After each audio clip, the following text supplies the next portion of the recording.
क्योंकि एफआईआर दर्ज हो चुकी है। मामला क्या है? संसद में सांसदों से धक्का मुक्की। राहुल गांधी का कहना है कि एंट्री कर रहा था, रोका जा रहा था, जिसके बाद ये सब चीजें हो गई। मतलब उन्होंने एक तरीके से मान लिया कि धक्का मुक्की तो हुई है।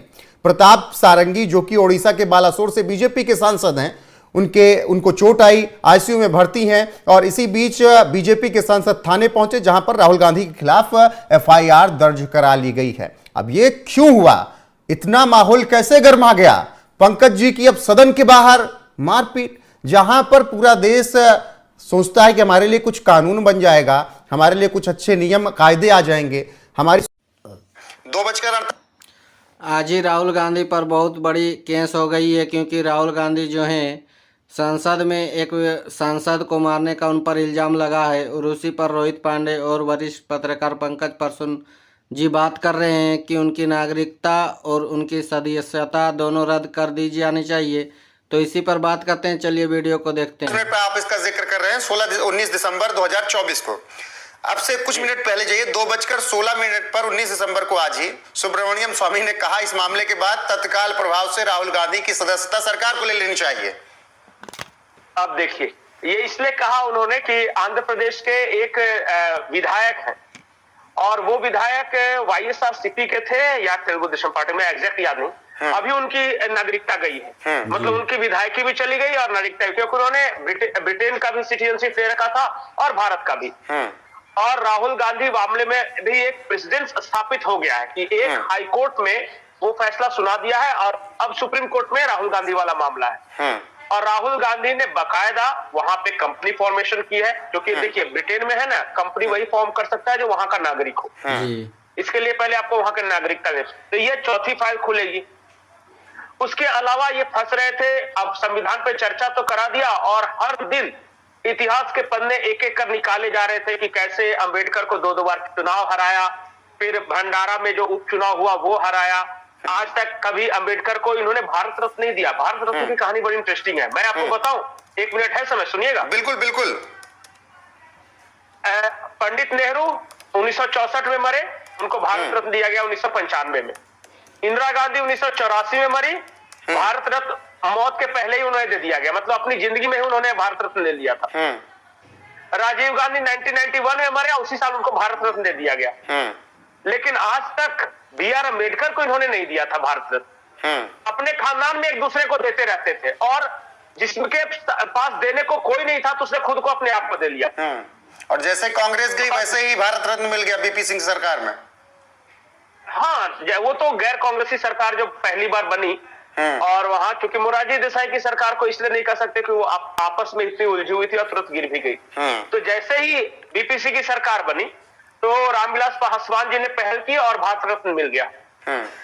और अब बताइए कि जिस परिवार ने बाबा साहब भीमराव अंबेडकर का अंतिम संस्कार दिल्ली में नहीं होने दिया, वो दिल्ली में मरे थे, पता है ना? जी जी बिल्कुल।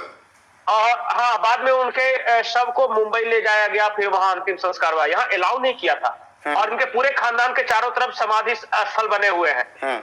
नेहरू का बना हुआ है, इंदिरा जी का बना हुआ है, राजीव गांधी का बना हुआ है, उसके बाद और तो और संजय गांधी का बना हुआ है, तो प्रधानमंत्री भी नहीं थे। मतलब आप ये कहना चाह रहे हैं इन सब मुद्दों पर कांग्रेस फंस रही थी, नेता प्रतिपक्ष राहुल गांधी, प्रियंका गांधी फंस रहे थे, इसीलिए ये मामला आज निकल कर सामने आया, उसी की भड़ास थी। नहीं, भड़ास में कैसे है मैं बताऊं। जिस वक्त अमित शाह ने ये कहा था, अगर कोई ऑब्जेक्शनेबल होता तो कांग्रेस के सारे सांसद वहां बैठे हुए थे, वो ऑब्जेक्ट करते ना, वहां पे किसी तरह का ऑब्जेक्शन हुआ था। इन्होंने क्या किया कि 12 घंटे बाद कहीं से फरमान आया होगा इनको, या किसी ने क्लिप काट के वो तमाशा किया होगा, वो 30 सेकंड के क्लिप को ये कर रहे हैं, जहां पे अमित शाह ये बोल रहे हैं कि बार बार अंबेडकर अंबेडकर अंबेडकर, इतनी बार अगर भगवान का नाम लेता तो आपको पुण्य मिलता। और उसके बाद जो अमित शाह ने कहा ना, उसको काट दिया है, बस पुण्य मिलता तक इन्होंने रहने दिया। और उसके बाद अमित शाह ने कहा पूरी बात अब मेरी सुनिए, अभी हड़बड़ाइए ना, अंबेडकर अंबेडकर अंबेडकर कह रहे हैं, फिर उन्होंने पूरा इतिहास गिनाया कि अंबेडकर का नाम ही मत लो, उनके विचारों के प्रति और अंबेडकर के प्रति निष्ठा। कांग्रेस को कोई चीज आपत्तिजनक लगी थी तो सदन के अंदर क्यों प्रतिक्रिया व्यक्त नहीं की?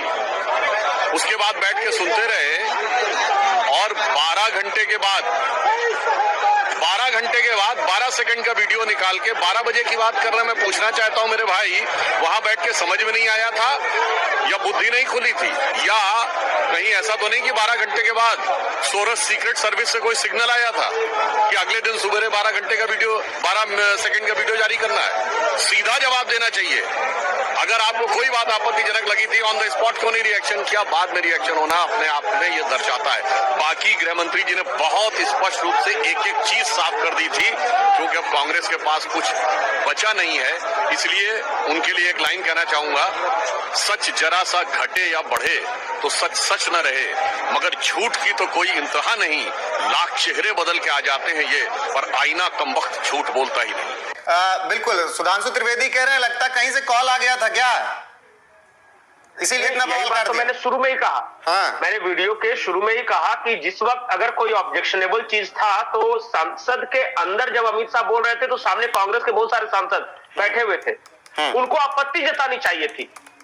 छोटी छोटी बात पे एक एक स्टेटमेंट पे वहां हंगामा हो जाता है। ये तो उस वक्त चुपचाप टुकुर टुकुर सुन रहे थे और सारा भाषण सुन लिया और चले गए घर, और अगले दिन वो 12 सेकंड का ये जो क्लिप है ना वो जारी हुआ है, आगे पीछे की लाइन हटा के। वो शरारत थी जानबूझ के, क्योंकि देखिए चारों तरफ से फंस रहे थे। मैं तो बार बार बोल रहा हूं ये बात को, ये फंस रहे थे हर मुद्दे पे। तो इन्होंने कहा कि एक काम करो, दलितों का मुद्दा ऐसा उठा दो, क्योंकि वो ज्यादा सवाल जवाब नहीं करते, उनको सिर्फ एक लाइन बता दिया कि देखिए बाबा साहब का अम्बेडकर का अपमान कर दिया, बस वो मान लिए। और उसके बाद और ऐसे वीडियो देखने के लिए मेरे इस चैनल को सब्सक्राइब कीजिए और इस वीडियो को आप ज़्यादा से ज़्यादा शेयर कीजिए।